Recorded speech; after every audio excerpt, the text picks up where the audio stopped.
श्रीमद् भागवत स्कंद 10वां अध्याय 84वां और श्लोक क्रमांक 42।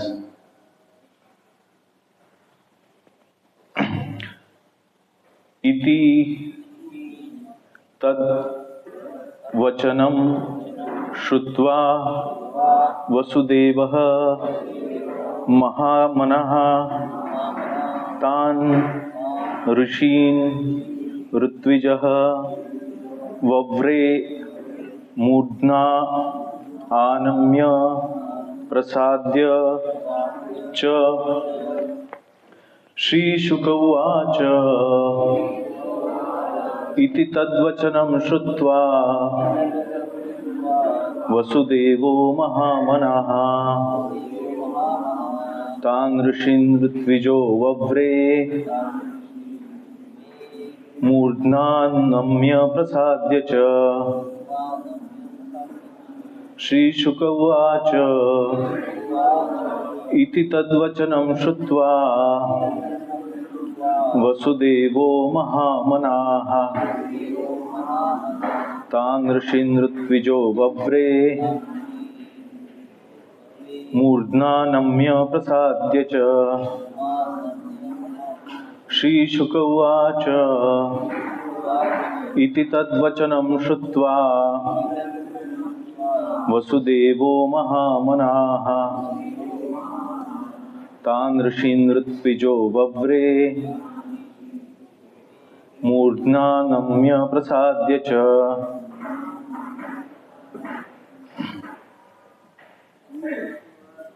श्रीशुक उवाच इति तद्वचनं श्रुत्वा वसुदेवो महामनाः तान् ऋषीन् ऋत्विजो वव्रे मूर्धा नम्य प्रसाद्य च।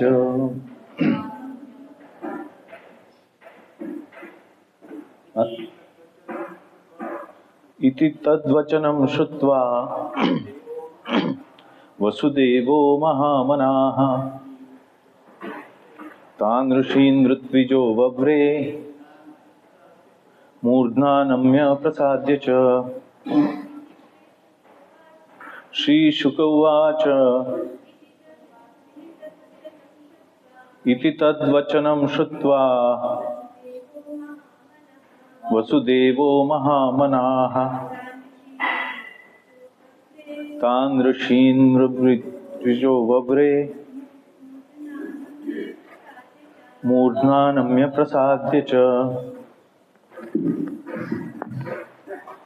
श्री शुक उवाच शुकदेव गोस्वामी ने कहा, इति ऐसा कहे जाने पर तत् उनके वचनम शब्दों को श्रुत्वा सुनकर वसुदेव ने महामनाः उदार तान उन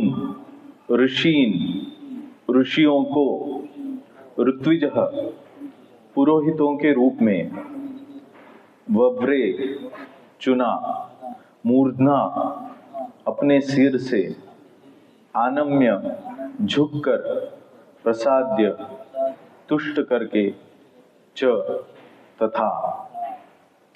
भाषांतर शुकदेव गोस्वामी ने कहा, ऋषियों के इन कथनों को सुनकर उदार वसुदेव ने भूमि तक अपना सिर झुकाया और उनकी प्रशंसा करते हुए उनसे अनुरोध किया कि वे उनके पुरोहित बन जाएं। इसमें तात्पर्य नहीं है, तो आगे के श्लोकों का भाषांतर और आगे 47वें श्लोक में तात्पर्य है, तो वहां तक मैं पढ़ता हूं। हे राजन, इस तरह अनुरोध किए जाने पर ऋषियों ने पवित्र वसुदेव को कुरुक्षेत्र के पावन स्थान पर कठोर धार्मिक नियमों के अनुसार तथा उत्तम अनुष्ठानिक व्यवस्था के अनुसार अग्नि यज्ञ करने में लगा लिया। हे राजन, जब महाराज वसुदेव यज्ञ के लिए दीक्षित किए जाने वाले थे तो वृष्णिजन स्नान करके तथा सुंदर वस्त्र पहने एवं कमल की मालाएं पहने दीक्षा स्थल पर आए। अन्य राजा भी खूब सज धज कर आए। उनके साथ उनकी प्रसन्नचित्त रानियां भी थी। वे अपने गलों में रत्नजटित हार पहने थी तथा सुंदर वस्त्र धारण किए थी। ये रानियां चंदन का लेप किए थी और हाथों में पूजा की शुभ सामग्री लिए थी। मृदंग, पटह, शंख, भेरी, आनक तथा अन्य वाद्य बजने लगे। नर्तकों तथा नर्तकियों ने नृत्य किया और सूतों तथा मागधों ने यशोगान किया। मधुर वाणी वाली गंधर्वियों ने अपने अपने पतियों के साथ गीत गाए। वसुदेव की आंखों में काजल लगाने तथा उनके शरीर को ताजे मक्खन से लेप करने के बाद पुरोहितों ने शास्त्रीय विधि के अनुसार उन पर तथा उनकी 18 रानियों पर पवित्र जल छिड़ककर उन्हें दीक्षा दी। वे अपनी पत्नियों से घिरकर तारों से घिरे राजसी चंद्रमा जैसे लग रहे थे। तात्पर्य: देवकी वसुदेव की मुख्य पत्नी पटरानी थी, किंतु उनकी कई सौतें भी थी, जिनमें उनकी 6 बहनें सम्मिलित थी। श्रीमद् भागवत के 9वें स्कंध में यह बात अभिलिखित है। देवकोश्च उग्रसेनश्च चत्वारो देवकात्मजाः देववानुपदेवश्च सुदेवो देववर्धनः तेषां स्वसारः सप्तासन धृतदेवादयो नृप शांतिदेवो पदेवो च श्रीदेवा देवरक्षिता सहदेवा देवकी च वसुदेव उवाहताः। आहूब के 2 पुत्र थे जिनके नाम थे देवक तथा उग्रसेन। देवक के 4 पुत्र हुए, देववान, उपदेव, सुदेव तथा देववर्धन। उसके 7 पुत्रियां भी थी जिनके नाम थे शांति देवा, उपदेवा, श्रीदेवा, देवरक्षिता, सहदेवा, देवकी तथा धृतदेवा। धृतदेवा सबसे बड़ी थी। कृष्ण के पिता वसुदेव ने इन सभी बहनों के साथ विवाह किया। भागवत 9वां स्कंद 24वां अध्याय श्लोक क्रमांक 21 से 23। वसुदेव की कुछ अन्य पत्नियों का उल्लेख थोड़े से श्लोकों के बाद ही हुआ है। पौरवी, रोहिणी, भद्रा, मदिरा, रोचना, ईला, देवकी प्रमुखाश्चासन पत्न्य आनक दुंदुभेः।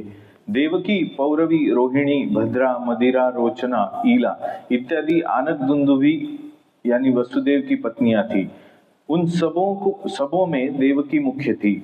भागवत स्कंद 9 24वां अध्याय 45वां श्लोक।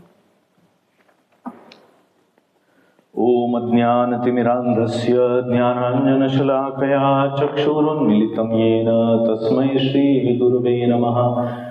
श्रीचैतन्यमनोभीष्टं स्थापितं येन भूतले स्वयं रूपः कदा मह्यं ददाति स्वपदान्तिकं। वन्देऽहं श्रीगुरोः श्रीयुतपदकमलं श्रीगुरून् वैष्णवांश्च श्रीरूपं साग्रजातां सहगणा रघुनाथान्वितं तं सजीवं साद्वैतं सावधूतं परिजनसहितं कृष्णचैतन्यदेवं श्रीराधा कृष्णपादान् सहगणा ललिता श्रीविशाखान्वितांश्च। हे कृष्ण करुणा सिन्धो दीनबन्धो जगत्पते गोपेश गोपिकाकान्त राधाकान्त नमोस्तुते। तप्त कांचन गौरांगी राधे वृंदावनेश्वरी वृषभानुसुते देवी प्रणमामि हरिप्रिये। वाञ्छाकल्पतरुभ्यश्च कृपा सिन्धुभ्य एव च पतितानां पावनेभ्यो वैष्णवेभ्यो नमो नमः। श्रीकृष्ण चैतन्य प्रभु नित्यानंद श्री अद्वैत गदाधर श्रीवासादि गौर भक्तवृंद। हरे कृष्णा कृष्ण कृष्ण हरे हरे, हरे राम राम राम हरे हरे। हरे कृष्णा कृष्ण कृष्ण हरे हरे, हरे राम राम राम हरे हरे। हरे कृष्णा कृष्ण कृष्ण हरे हरे, हरे राम राम राम हरे हरे।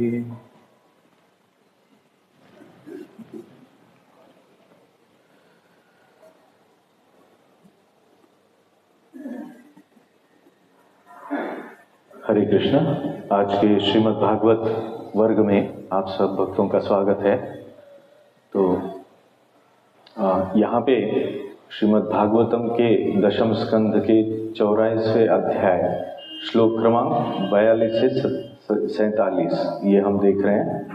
तो इसमें यहाँ थोड़ा सा कथा इस तरह से है कि कुरुक्षेत्र में सूर्य ग्रहण के पर्व पर या अवसर पर कुंती, द्रौपदी, सुभद्रा जैसी श्रेष्ठ रानियों को भगवान कृष्ण की रानियों के साथ समय बिताने का अवसर मिला है। तो भगवान की पत्नियों का अपने पति के प्रति प्रेम देखकर ये सभी रानियां आश्चर्यचकित रह जाती है। जब ये रानी आपस में बात कर रही थी और सब पुरुष भी वहाँ पे बातें कर रहे थे इस तरह से भगवान की लीलाओं के बारे में, तब वहाँ पे नारद और व्यास देव के नेतृत्व में सारे महान ऋषि प्रकट होते हैं। वो वहाँ पे भगवान कृष्ण के दर्शन के लिए आए हुए होते हैं। तो वहाँ पे पांडव भी है, कृष्ण और बलराम सहित विभिन्न राजा है, बहुत सारे प्रमुख व्यक्ति है। तो वो सब वहाँ पे है। जब वहाँ पे ऋषि मुनि आते हैं तो वो सब आदर मान सम्मान के साथ उनको अभिवादन करते हैं, खड़े हो जाते हैं। तो सभी ये जो राजा है भगवान कृष्ण बलराम के साथ, वो सब इन महान आत्माओं को प्रणाम करते हैं, उनका हालचाल पूछते हैं और उन्हें बैठने की जगह जल आदि भेंट करके उनका सम्मान करते हैं। फिर भगवान कृष्ण जो स्वयं भगवान परम पुरुष भगवान हो के भी वहाँ ऋषियों का यथोचित आदर करते हैं। वहाँ पे ब्राह्मणों के बारे में बहुत गुण वर्णन करते हैं कि ब्राह्मण कितने महान हैं। वहाँ पे भगवान बोलते हैं कि हमारा जीवन सफल हो गया आपके दर्शन से, हमने अपने जीवन का लक्ष्य प्राप्त कर लिया है, क्योंकि आप जैसे महान ऋषियों का और योग गुरुओं का दर्शन जो देवताओं को भी दुर्लभ है वो हमें प्राप्त हुआ है। और जो तीर्थी कुर्वन्ति तीर्थानी, ये जो एक बहुत प्रसिद्ध श्लोक है कि तीर्थस्थान का रूप संत देते हैं, महात्मा ऋषि भक्त देते हैं। तो भगवान ने ये श्लोक कहा है। ये भी उसमें कहा है कि किसी भी पवित्र तीर्थस्थल का जल और देवताओं का दर्शन जो है वो लंबे समय के बाद व्यक्ति को पवित्रता प्राप्त कराता है, परंतु ऋषियों का, संतों का दर्शन मात्र तुरंत पवित्रता को प्राप्त करा के देता है। तो इस तरह से भगवान कृष्ण जो है यहाँ पे उन ऋषि मुनियों का स्तवन करते हैं। तो ये जो ऋषि मुनि हैं वो स्तब्ध हो जाते हैं कि ये साक्षात भगवान है, फिर भी ये हम जैसे नश्वर व्यक्तियों को, या भगवान स्वयं नश्वर नहीं है पर नश्वर व्यक्तियों के जैसे ऋषि मुनियों को उनकी स्तुति कर रहे हैं, स्तवन कर रहे हैं, उनको प्रार्थना कर रहे हैं, उनको विनीत होके प्रणाम कर रहे हैं। तो वो फिर भगवान की अद्भुतता के बारे में वर्णन करते कि आप कितने अद्भुत है। वो स्तुति में कहते हैं कि सारी श्रेष्ठ शक्तियां आपके अधीन हैं, आप परम पुरुष भगवान हैं, फिर भी आप सामान्य जन को प्रशिक्षित करने के लिए आप इस तरह से हमें मान सम्मान देते हैं। तो इस तरह से आगे यहाँ पे ये जो पहला श्लोक है, इसके पहले वाला 24 और 25वां श्लोक है, उसमें यहाँ पे भगवान के बारे में बहुत सुंदर वर्णन आता है कि किस तरह से एक सामान्य जीव की चेतना होती है और उस चेतना के परे भगवान कैसे स्थित है। तो यहाँ जो 24 और 25वां श्लोक है, सोया हुआ व्यक्ति अपने को एक वैकल्पिक सत्य मानता है और स्वयं यह देखते हुए कि उसके विविध नाम तथा रूप है, वह अपनी जागृत पहचान को भूल जाता है जो उसके स्वप्न से सर्वथा पृथक होती है। इसी प्रकार जिसकी चेतना माया द्वारा मोहित हो जाती है वह भौतिक वस्तुओं के ही नामों तथा स्वरूपों को देखता है। इस तरह ऐसा पुरुष अपनी स्मरण शक्ति खो देता है और आपको जान नहीं सकता। तो यहाँ पे सामान्य व्यक्ति भगवान को क्यों नहीं जान पाता, यहाँ पे बहुत एक सैद्धांतिक ऐसा वर्णन है, बहुत गहरा सिद्धांत यहाँ पे प्रकट किया है कि भगवान को मनुष्य रूप में अवतरित होते हुए देख के बहुत सारे लोग उनको नश्वर मनुष्य समझते हैं, और आज तक ऐसे कितने मनुष्य हैं जो भगवान को भगवान नहीं मानते, एक सामान्य हिस्टोरिकल पर्सनैलिटी मानते हैं, या मानते भी नहीं बहुत सारे लोग। तो ये किस प्रभाव से होता है, तो इसके बारे में ये ऋषि सत्य प्रकट कर रहे हैं कि सोता हुआ व्यक्ति सब कुछ कल्पना में कुछ कुछ देखते रहता है, और फिर वो जब जागृत पहचान को भूल जाता है, उसी प्रकार भगवान को हम भूल जाते हैं, क्योंकि हम अपने आप को जागृत समझ रहे हैं। कोई अगर पूछेगा सोए तो नहीं हो, जब में कभी कभी ऐसा ऐसा टैप करते हैं, सो तो नहीं गए, तो सोया हुआ व्यक्ति सब कुछ अपना जागृत अवस्था को भूल जाता है। परंतु क्या ये हमारी अवस्था अभी की जो जागृत कहलाती है, वो भी क्या सही में जागृत है? तो यहाँ पे वो ऋषि मुनि कह रहे हैं कि ये जागृत अवस्था नहीं है। वो बोल रहे हैं कि इस तरह ऐसा पुरुष अपनी स्मरण शक्ति खो देता है और आपको जान नहीं सकता। तो हम भगवान को जब जान नहीं सकते हैं, भगवान हमारे सामने स्वयं प्रकट है, विग्रहों के रूप में है, श्रीमद् भागवतम के रूप में है, नाम रूप गुण लीला आदि में प्रकट है, प्रत्यक्ष रूप में उपस्थित है। जब हम कृष्ण कहते हैं, राम कहते हैं, तो भगवान उस नाम में प्रस्तुत है। अभिन्नत्वम नाम नामिनो, नाम और नामी, भगवान का नाम और भगवान अभिन्न है। फिर भी हम नाम लेने के बाद भगवान कृष्ण सामने हैं ऐसा दर्शन नहीं कर सकते। इसकी वजह यहाँ पे दी है कि इसी प्रकार जिसकी चेतना माया द्वारा मोहित हो जाती है, वह भौतिक वस्तुओं के ही नामों तथा स्वरूपों को देखता है। तो हम जो देखते हैं वो भौतिक व्यक्ति देखते हैं, उनके शरीर देखते हैं, अपने आप को, अपने आजू बाजू में जो है वस्तु, व्यक्ति, उन सबको, भौतिक चीजों को हम सत्य जानते हैं। परंतु इनके पीछे जो परमात्मा इस जगत को चला रहे हैं, परमात्मा रूप में भगवान कृष्ण इस जगत को चला रहे हैं, उनका दर्शन हम नहीं कर सकते। वो इसलिए नहीं कर सकते क्योंकि हम माया से मोहित है और सोए हुए हैं। तो आगे के श्लोक में यहाँ पे नारद मुनि का एक कथन आया हुआ है। श्री नारद उवाच नाति चित्रमिदं विप्रा वसुदेवो बुभुत्सया कृष्णात्मत्वार्भकः यन्नः पृच्छति श्रेय आत्मनः। श्री श्री राधा गोविंद देव भगवान की जय। श्री श्री राधा विजय गोविंद श्री गौर निताई की जय। तो श्री नारद मुनि ने कहा, हे ब्राह्मण, यह उतना आश्चर्यजनक नहीं है कि जानने की उत्सुकता से वसुदेव ने अपने चरम लाभ के विषय में हमसे प्रश्न किया है, क्योंकि वे कृष्ण को मात्र एक बालक ही मानते हैं। तो यहाँ पे जो नारद मुनि का यहाँ पे कथन आया है, वो भी एक बहुत अद्भुत कथन है। यहाँ पे वसुदेव जो है वो इस तरह से बात कर रहे हैं मानो वो बहुत ही सामान्य व्यक्ति है, एक गृहस्थ जो अपनी गृहस्थी से आसक्त है और सत्य को जानता नहीं है। तो अलग अलग रसों में अलग अलग यहाँ के जो पात्र है इस लीला में, वो अलग अलग रसों में चीजों को जान रहे हैं, चेतना से अपने वर्णन कर रहे हैं और अपनी प्रार्थनाएं या अपना कथन प्रस्तुत कर रहे हैं। तो यहाँ पे नारद मुनि को ऐसे लग रहा है कि कहीं वसुदेव को ये सब लीला देखने वाले लोग या इवन ये ऋषि मुनि और संत सामान्य व्यक्ति ना समझ ले। तो इसका कंसर्न ये नारद मुनि जो है प्रोटेक्ट कर रहे हैं, ऋषियों को भी प्रोटेक्ट कर रहे हैं, एक वसुदेव जी की स्थिति को सामान्य ना समझे इसलिए। तो यहाँ पे तात्पर्य में लिखा हुआ है कि श्रील जीव गोस्वामी नारद के विचारों का वर्णन यहाँ करते हैं। नारद मुनि कह रहे हैं ना कि यह आश्चर्य की बात नहीं है कि हे ब्राह्मणों, वासुदेव ने जानने की उत्सुकता में हमसे अपने परम लाभ के बारे में पूछा है, क्योंकि वह कृष्ण को केवल एक बालक मानते हैं। तो ये कृष्ण को केवल बालक मानते हैं, तो ये क्या भ्रम में है? ये एक कंसर्न है यहाँ पे।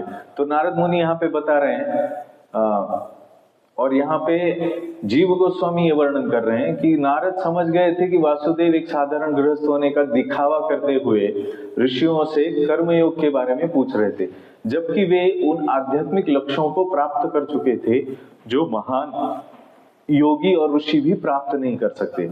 लेकिन नारद को अब भी चिंता थी कि वसुदेव सभी ऋषियों की उपस्थिति में भगवान कृष्ण को एक बच्चे के समान समझकर असहज स्थिति पैदा कर सकते हैं। नारद और अन्य ऋषियों ने भगवान कृष्ण के प्रति अपनी श्रद्धा का भाव बनाए रखना अपना कर्तव्य समझा, तो वे कैसे उनकी उपेक्षा कर सकते थे और स्वयं वसुदेव को उत्तर देने का साहस कैसे कर सकते थे। इस लज्जा से बचने के लिए नारद ने इस अवसर का लाभ उठाते हुए वहां उपस्थित सभी लोगों को श्री कृष्ण की परम सर्वोच्चता की स्मृति दिलाई। तो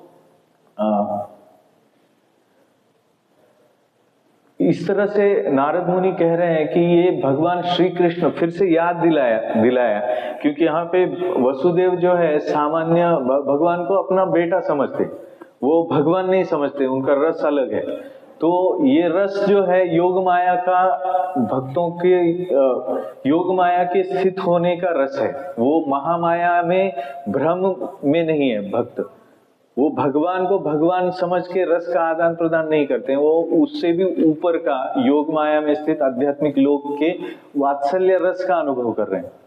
और ये वात्सल्य रस कभी कभी सामान्य व्यक्ति एक भ्रम के तरह देखता है, या मायावादी दार्शनिक भी इसे भ्रम समझते हैं कि भगवान के पिता अपने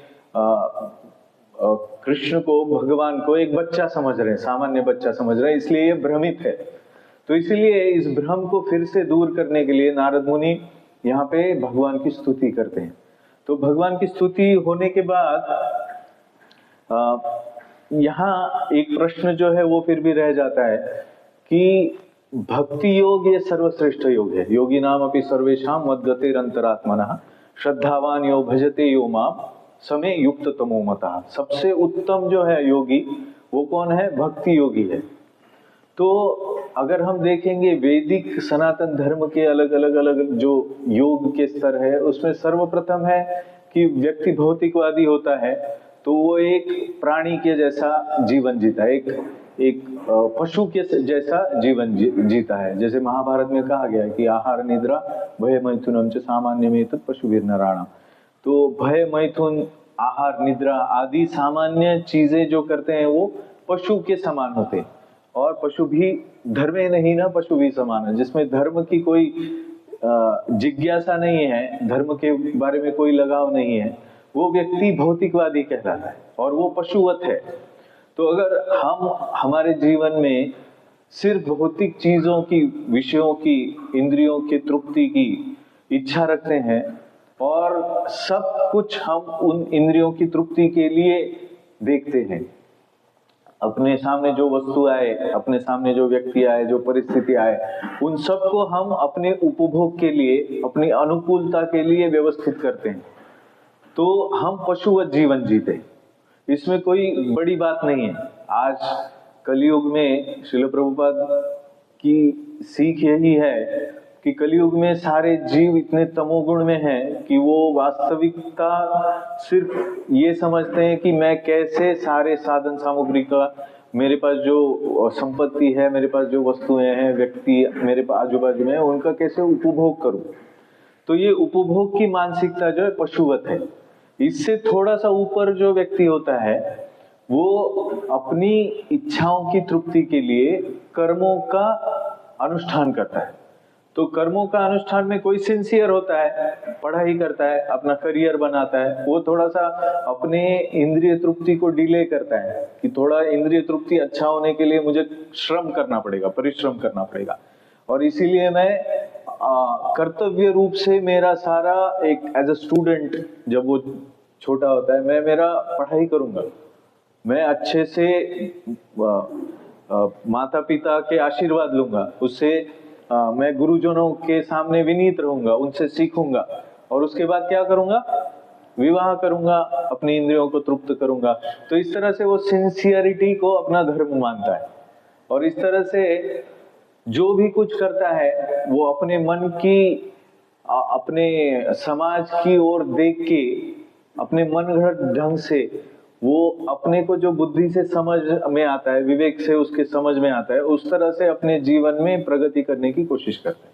तो ये भी पशुवत ही है।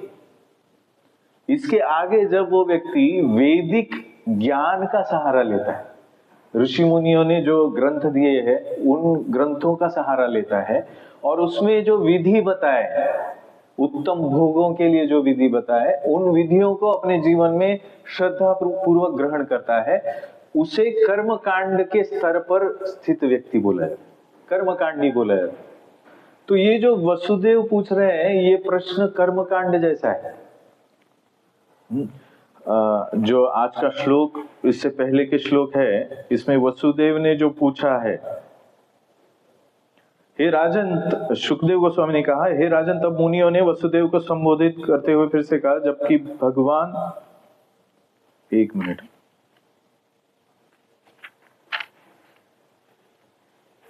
हाँ, वसुदेव ने कहा, हे समस्त देवताओं के आश्रय, आपको नमस्कार है। ये ऋषि मुनियों को पूछ रहे हैं, हे ऋषियों, कृपा करके मेरी बात सुने, कृपा करके हमें यह बतलाए कि मनुष्य का कर्म फल किस तरह आगे और कर्म करके विनष्ट किया जा सकता है। तो कर्म फल के बारे में पूछ रहे हैं और कर्म के फलों को विनष्ट करने के बारे में पूछ रहे हैं। तो कर्म के फल जो है अनुकूल और प्रतिकूल होते हैं। तो कर्म के प्रतिकूल फलों को नष्ट करने के लिए भी कर्म कांड का उपयोग किया जाता है। तो ये प्रश्न जो है कर्म कांड से कैसे कर्म फलों को प्राप्त किया जाता है, इससे थोड़ा सा परे है कि कर्म फलों को नष्ट किया कैसे जा सकता है। तो कर्म कांड को भौतिक अनुकूलता के लिए, लौकिक और पारलौकिक सिद्धि के लिए मनुष्य मात्र वेदों से सीख के अपने जीवन में उतार सकता है, जिससे कि इस जीवन में और आगे के परलोक में उसे सुख की प्राप्ति हो, अनुकूलता की प्राप्ति हो। तो यहाँ पे वसुदेव जो पूछ रहे हैं वो है इन लौकिक और पारलौकिक कर्म फलों के प्रतिकूलता को कैसे व्यक्ति नष्ट कर सकता है। तो ये इसके दो अंग है, प्रतिकूलता को नष्ट करना, इसका अर्थ जन्म मृत्यु के चक्र से, इन फलों से हमेशा के लिए छूटना भी है। तो फिर ये कर्म कांड से कर्म योग की तरफ जाता है। कर्म योग मतलब कर्म करके भगवान की प्राप्ति कैसे की जाए। तो ये कर्म योग की तरफ का प्रश्न है। जो भी हो, कर्म कांड के लेवल का हो या कर्म योग के लेवल का हो, ये कर्म योग, ज्ञान योग, ध्यान योग, अष्टांग योग, ये सब पार करके ही भगवान के भक्त भक्ति योग के स्तर पे होते। तो भक्ति योग के स्तर पे जो वात्सल्य रस का अनुभव कर रहे हैं भगवान के साथ, वो ये कर्म कांड या कर्म योग के बारे में क्यों पूछ रहे हैं, ये प्रश्न उठ सकता है।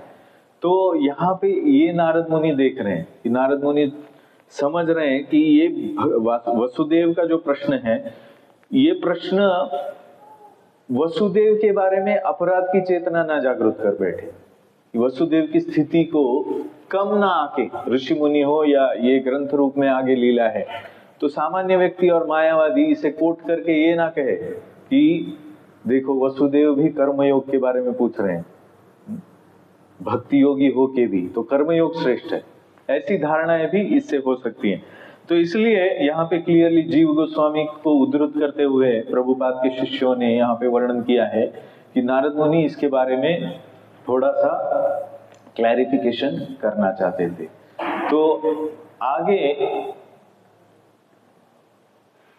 यहाँ पे आगे 39 और 40वां श्लोक जो है, इसमें क्या कहा गया है कि हे प्रभु, एक द्विज 3 प्रकार के ऋण, देवताओं के प्रति ऋण, मुनियों के प्रति ऋण तथा अपने पुरखों के प्रति ऋण लेकर उत्पन्न होता है। तो ये ऋषि मुनि अभी वसुदेव को बता रहे हैं कि किस प्रकार से कर्मों के फलों को नष्ट किया जाता है।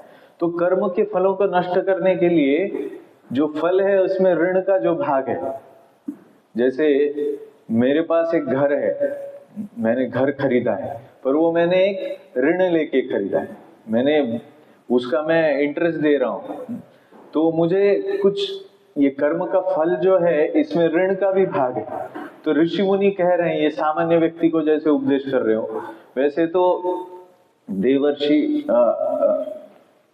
आप्त ऋण आदि इनका सबका पितर आदि का सारा ऋण भक्त को चुकाने की जरूरत नहीं है। भागवतम में आता है कि किसी भी ऋण में भगवान के भक्त नहीं होते। तो फिर ये भगवान के भक्त को कहा जा रहा है, क्या कहा जा रहा है? हे प्रभु, एक द्विज 3 प्रकार के ऋण, देवताओं के प्रति ऋण, मुनियों के प्रति ऋण तथा अपने पुरखों के प्रति ऋण लेकर उत्पन्न होता है। यदि वह यज्ञ, शास्त्र अध्ययन तथा संतान उत्पत्ति द्वारा इन ऋणों को चुकता किए बिना अपना शरीर त्याग देता है तो वह नरक में जा गिरेगा। तो यहाँ पे वसुदेव जी को नरक में जाके गिरने की कोई संभावना है क्या? वो नित्य सिद्ध भक्त है, भगवान के पिता है, वात्सल्य रस में वो पूरी तरह से भाव विभोर है। ऐसे व्यक्ति को कोई नरक में गिरने के उपदेश दे सकता है? तो ये आश्चर्य की बात है कि यहाँ पे ऐसा क्यों बताया जा रहा है कि यज्ञ, शास्त्र अध्ययन तथा संतति उत्पत्ति, ये 3 प्रकार से ऋण चुकते किए जाते हैं। यज्ञ से देवताओं के प्रति ऋण चुकता किया जाता है, शास्त्र अध्ययन से मुनियों के प्रति ऋण और संतति उत्पत्ति से पितरों के प्रति ऋण पूर्ण किया जा सकता है। तो ये अगर कोई नहीं करेगा तो वह नरक में जाएगा। आगे कहा है, किंतु हे महामते, आप तो पहले ही अपने 2 ऋणों को, मुनियों के तथा पुरखों के ऋणों से मुक्त है। अब आप वैदिक यज्ञ संपन्न करके देव ऋण से भी उऋण हो ले। तो देवी देवताओं को यज्ञ करके प्रसन्न करो और उनसे उऋण हो जाओ, ऐसे यहाँ पे ऋषि मुनि वसुदेव जी को कह रहे हैं। इस तरह आप अपने को ऋण से पूरी तरह मुक्त कर ले और समस्त भौतिक आश्रय का परित्याग कर दे। आश्चर्य की बात है, भगवत गीता की क्या भगवत गीता सिखाती है? देवी देवताओं की उपासना सिखाती है भगवत गीता, कि भगवान कृष्ण की शुद्ध भक्ति सिखाती है? क्या सिखाती है? भगवान की शुद्ध भक्ति सिखाती है। ऐसा कहीं भगवत गीता में कहा है कि देवी देवताओं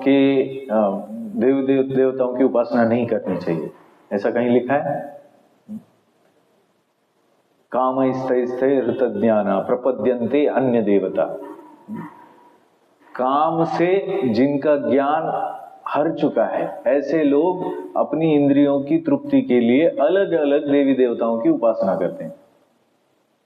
तो ये क्या करना चाहिए ऐसे लिखा है? यहाँ पे तो लिखा है जो ऐसे अपनी काम इच्छा के लिए अलग अलग देवी देवताओं की उपासना करता है, उसकी बुद्धि नष्ट हो चुकी है काम से। उनका ज्ञान हरण कर लिया है उनकी काम इच्छाओं ने, इसीलिए वो अलग अलग देवी देवताओं की शरण में जाते।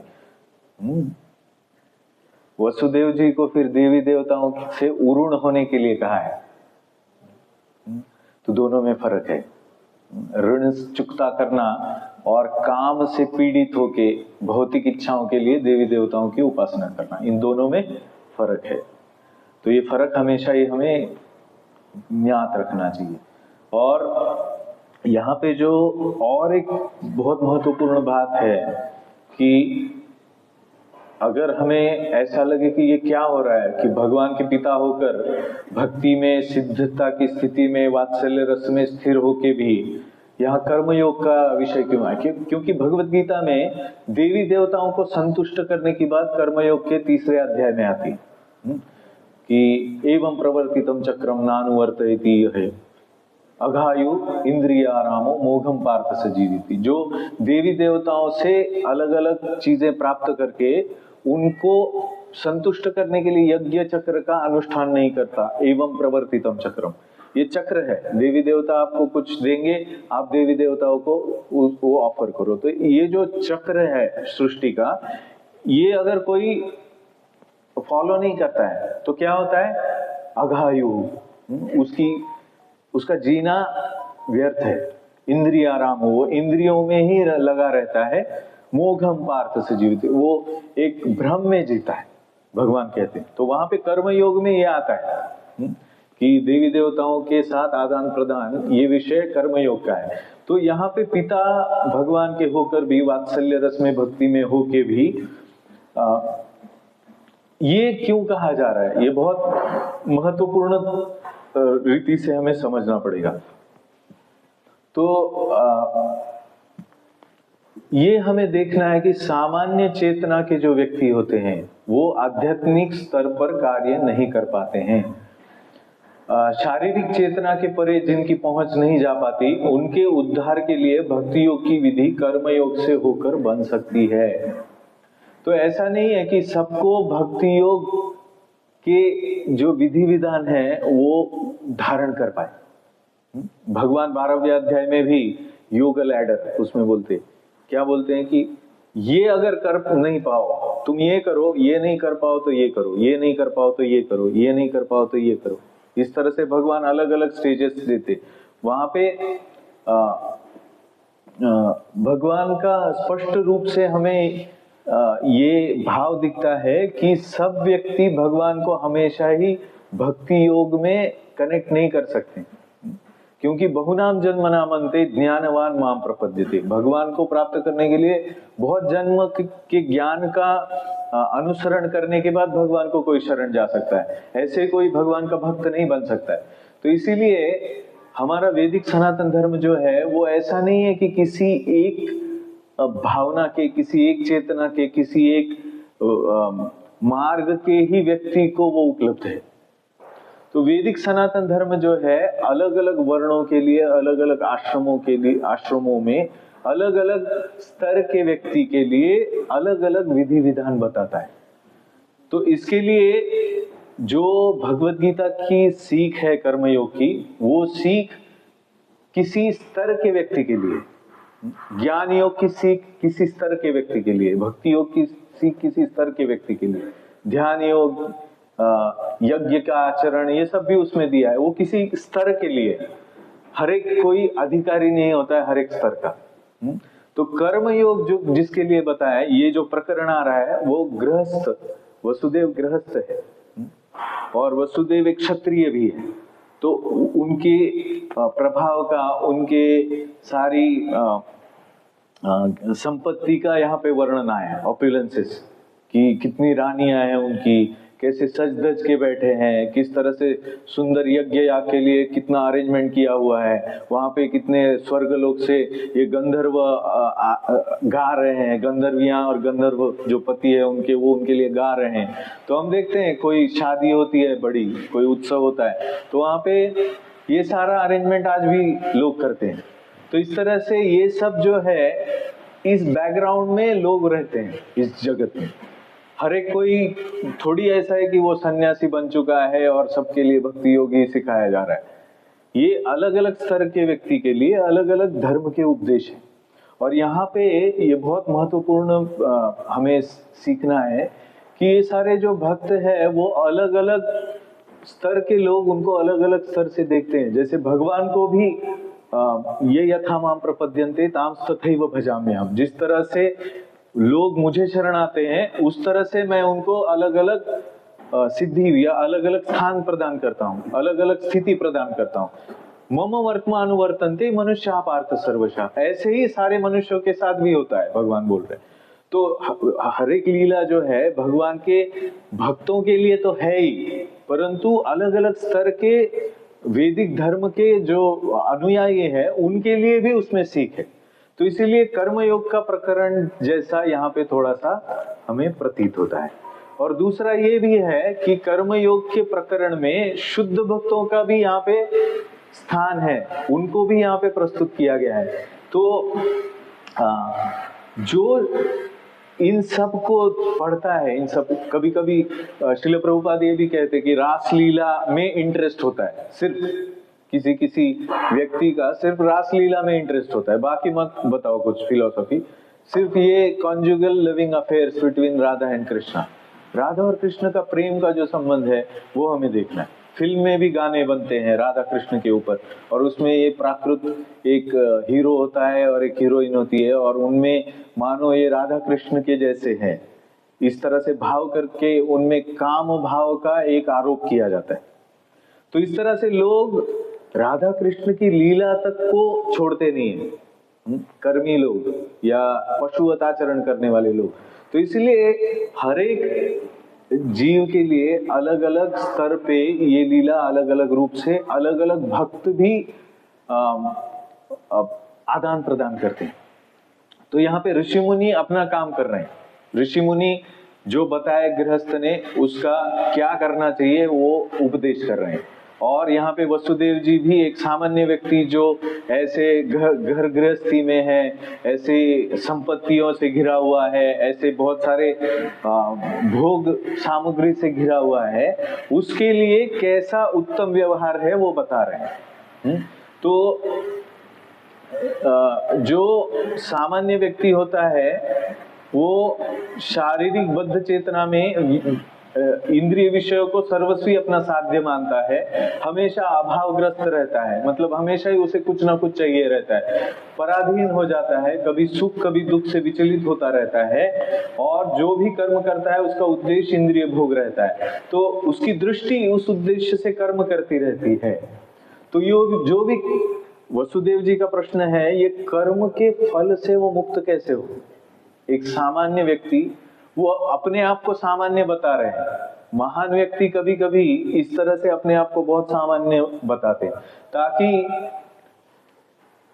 किसी के ऊपर आरोप ना हो, और जो सामान्य चेतना का है उसको थोड़ा सा एनकरेजमेंट मिले।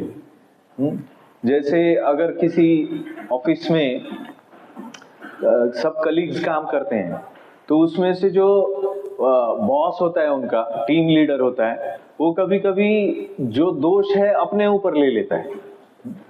तो कोई फेलियर हुआ प्रोजेक्ट में तो वो बोलता है हम कहाँ पे गलत हुए, मैं कहाँ पे गलत हुआ। तो इसमें भाव क्या होता है, भले ही इसने गलती नहीं की है पर वो जो सामान्य उसके टीम में एक व्यक्ति है उसकी गलती सबको भुगतनी पड़ रही है, उसको कुछ सीखने के लिए मिले, इसलिए वो इस तरह से पूछता है। तो इसी भाव में ऐसे लोक संग्रह, जिसको भगवत गीता में लोक संग्रह कहा गया है, कि ऐसे भोगवादी व्यक्तियों को मार्गदर्शन मिले, इसलिए इस तरह से ये लीला है। तो इसमें कर्मयोग में जो है, इसमें आता है कि जो कर्मयोग में सिद्ध पुरुष है उसके लिए कर्म करने का भी कोई कारण नहीं रहता है और कर्म ना करने का भी कारण नहीं होता है। आप समझ रहे हैं? मतलब वसुदेव जी को यज्ञ करने का कोई कारण है भी नहीं और कारण है भी, दोनों है। तो ये दोनों यहाँ पे प्रस्तुत किए। तो ऐसा कहा है, तस्माद असक्तः सततम कार्यम कर्म करोति, कार्यम कर्म समाचरः, असक्तो ह्याचरन् कर्म परम आपनोति पुरुषः। तस्माद असक्त, मतलब असक्त मतलब बिना आसक्ति के व्यक्ति को हमेशा ही कर्म करते रहना चाहिए, चाहे वो उच्च स्तर का भक्त क्यों ना हो। वो जब तक इस शरीर में है तब तक शरीर के लिए कर्मयोग का अनुष्ठान उसे करना चाहिए। वो अनुष्ठान उसकी सिद्धि को कहाँ तक ले जा सकता है, परम पुरुष को प्राप्त करने तक ले जा सकता है। तो ऐसा नहीं है कि कर्मयोग करने से व्यक्ति भक्ति योग की सिद्धि को प्राप्त नहीं कर सकता है। अगर वो कर्मयोग को भक्ति से करे, भक्ति भाव से करे, तो वो कर्मयोग को भी भक्ति योग की प्राप्ति करा। यहाँ पे साफ लिखा है, परम पुरुष को प्राप्त कर सकते। असक्तो ह्याचरन् कर्म परम आपनोति पुरुष। परम पुरुष को, परम सत्य को प्राप्त किया जा सकता है। और इसका उदाहरण क्या दिया गया है, कर्मणैव हि संसिद्धिं आस्थितः जनकादयः। ऐसे कर्मयोग को ही जनक जैसे राजाओं ने केवल निर्धारित कर्तव्यों का पालन करके पूर्णता को प्राप्त किया है।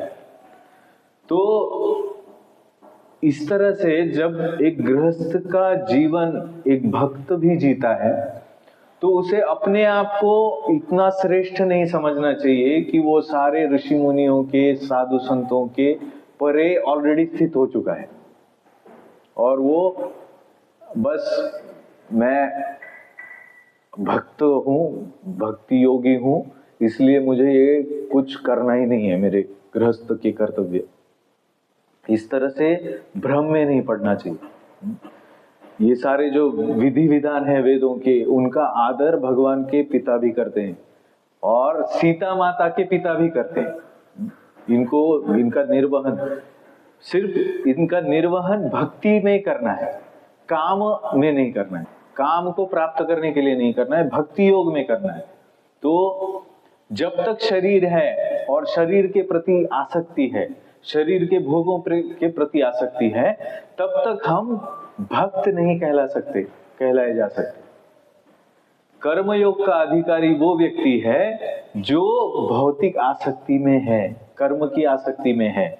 अगर मेरे हृदय में कर्म की आसक्ति है तो मेरे लिए सारे कर्तव्यों का निर्वहन करना आवश्यक है। जैसे एक गृहस्थ के लिए सारे संस्कार करना, अपने घर में अलग अलग संस्कार है ना, जात कर्म, ये चूड़ाकरण संस्कार, बहुत सारे वैदिक संस्कार है, बहुत सारे वैदिक यज्ञ है, विधि है। इन विधियों को विधिवत करना चाहिए, भक्ति योग में करना चाहिए। भगवान भगवत गीता में भी कहते हैं कि यज्ञ दान तप कर्म नैव त्याज्यम इति चापरे, निश्चयम शृणु मे तत्र, मेरा निश्चित मत सुनो कि ये सारे विधि कभी त्यागने नहीं चाहिए, परंतु इनको अनासक्त होके भगवान की प्रसन्नता के लिए करना चाहिए। तो इस तरह से कर्मयोग जो है एक सामान्य गृहस्थ के लिए बहुत बड़ा सहारा है। अगर वो विधि विधानों का दृढ़ता से, अपनी निश्चयता से, अपने कर्तव्य बुद्धि से पालन नहीं करेगा तो उसका अधःपतन होगा। ज्ञान योग जो है वो उस व्यक्ति के लिए है जो ये समझ चुका है कि मैं ये शरीर नहीं हूं, और उस स्तर पे वो कार्य करता है। तो ज्ञान योग के व्यक्ति को कर्मयोग के विधि विधानों का अनुष्ठान करने की आवश्यकता नहीं है। और भक्ति योग में जो स्थित है, जो नित्य भगवान के स्मरण में पूरी तरह से खोया हुआ है, उसको ना तो अपने शरीर का भान है, ना तो उसको कुछ लेना देना नहीं है। अभी यहाँ पे देखे तो वसुदेव की कितनी रानियों का वर्णन आया है, 18। उसमें से देवकी और उनकी बहनों का वर्णन आया है। इतनी सारी और इतनी सारे साधन सामग्री में वसुदेव एक राजा है। भगवान चैतन्य महाप्रभु के अवतार में और ये नंद और यशोदा जो है ये भी राजा है कृष्ण अवतार में, राजा और रानी है उनके ग्राम के, वृंदावन के। और चैतन्य महाप्रभु की लीला में वही नंद और यशोदा जगन्नाथ मिश्र और शची देवी के रूप में है। वहां पे वो जगन्नाथ मिश्र जो है वो बहुत गरीब है, संपत्ति भौतिक साधन सामग्री से, उनके घर में कल के खाने के भी चिंता है, ऐसे वर्णन आता है चैतन्य भागवत में। वो जगन्नाथ मिश्र कहते हैं अपनी पत्नी को कि मैं इतना पंडित होके भी ऐसा नहीं है कि पंडित होने से सब पैसा आने लगेगा। जिसका जो कर्म है, दैव है, उसके हिसाब से उसे जो मिलना है वो प्राप्त होगा। तो वहां पे हम देखेंगे तो पूरी भौतिक दृष्टि से देखें तो प्रतिकूलता है और यहाँ पे अनुकूलता है। दोनों में भी समान चीज क्या है, चाहे अनुकूलता हो या प्रतिकूलता हो, वो अपने अपने कर्तव्य कर्मों में स्थित है। गृहस्थ जीवन में वो सारे कर्तव्यों का अनुष्ठान भक्तिमय सेवा के रूप में कर रहे हैं। तो इस तरह से गृहस्थ जीवन में हमें अपने कर्तव्य कर्मों को, वैदिक विधियों को, इन ऋणों को ऐसा नहीं समझना चाहिए कि अरे मैं अभी भक्त बन गया, बस मेरा दीक्षा हो गया, मैं हरे कृष्ण महामंत्र करता हूँ और मैं बस अभी सबके परे चला गया हूँ, अभी मुझे कोई कर्म, न माम कर्मणि लिम्पन्ति न मे कर्म फले स्पृहा। ये भगवान की स्थिति है, कोई भी सामान्य व्यक्ति की स्थिति नहीं है। इसीलिए जो भी बड़े बड़े भक्त हुए, वैष्णव हुए हैं, उन्होंने कभी भी ऐसी उद्दामता नहीं की, उदंडता नहीं की है। वैदिक सनातन धर्म के नियमों को, कर्मयोग के नियमों को गृहस्थ के रूप में निर्वहन किया है। अभी यहाँ पे जो ब्रह्मचारी पूर्णतः विरक्त हो चुके हैं, जो संन्यस्त हो चुके, उनके लिए कर्मयोग के यज्ञ, कर्मकांड, ये कर्मयोग के विधि विधानों का कदाचित उनके लिए नहीं है, क्योंकि ऐसा कहा गया है कि जो संन्यस्त हो जाता है उसके लिए कोई भी फल नहीं रह जाता, उसके लिए इष्टम अनिष्टम मिश्रम, ये 3 प्रकार के फल भगवत गीता में बताए हैं। तो जो सर्वसंग परित्याग कर देता है उसके लिए इष्ट अनिष्ट या मिश्रित ऐसा कोई भी फल नहीं रहता मृत्यु के बाद, तो उनका वो विषय नहीं है, ये गृहस्थ धर्म का विषय। हरे कृष्णा।